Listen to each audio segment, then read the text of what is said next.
হরে কৃষ্ণ। কৃষ্ণ কথা উইথ অপর্ণা চ্যানেলে সকল বন্ধুদেরকে জানাই স্বাগত। আজকের আলোচনা, এই জড়জগতে তিন প্রকার দুঃখ আমাদের সর্বদা তাড়া করে বেড়াচ্ছে। এই তিন প্রকার দুঃখ কি কি এবং এই তিন প্রকার দুঃখ থেকে আমরা কিভাবে বাঁচতে পারবো শুনুন। শাস্ত্রে বলছে, জড়জগতে তিন প্রকার দুঃখ আমাদের সর্বদা তাড়া করছে। আমরা এই তিন প্রকার দুঃখে দুঃখী হয়ে থাকি। এই তিন প্রকার দুঃখ কি কি? আধ্যাত্মিক, আদি দৈবিক আর আদি ভৌতিক।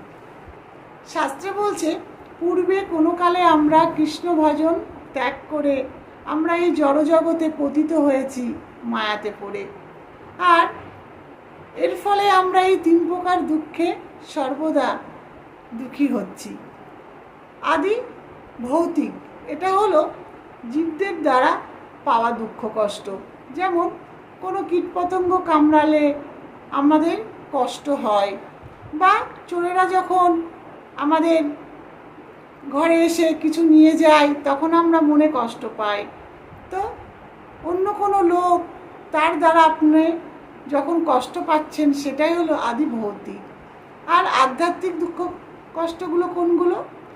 অন্যদের দ্বারা মনে যখন কষ্ট পাচ্ছেন, মনোজাত।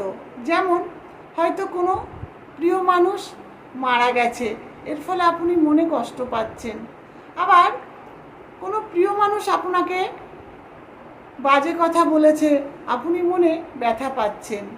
তো এই যে আমরা মনে কষ্ট পাই, এটাই হলো আধ্যাত্মিক কষ্ট।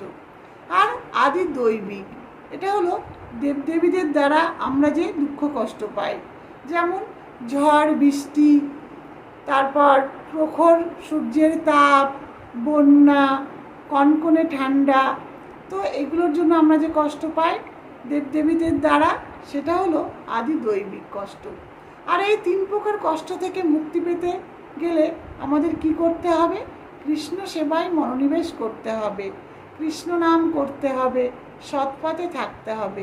আর আমরা যদি ভগবানের সেবা করতে পারি, কৃষ্ণ নাম করতে পারি, সৎপথে থাকতে পারি, তাহলে আমরা এই তিন প্রকার দুঃখ থেকে অতি সহজেই বেরিয়ে আসতে পারবো, ভগবানের আশীর্বাদে, ভগবানের কৃপায়। হরে কৃষ্ণ।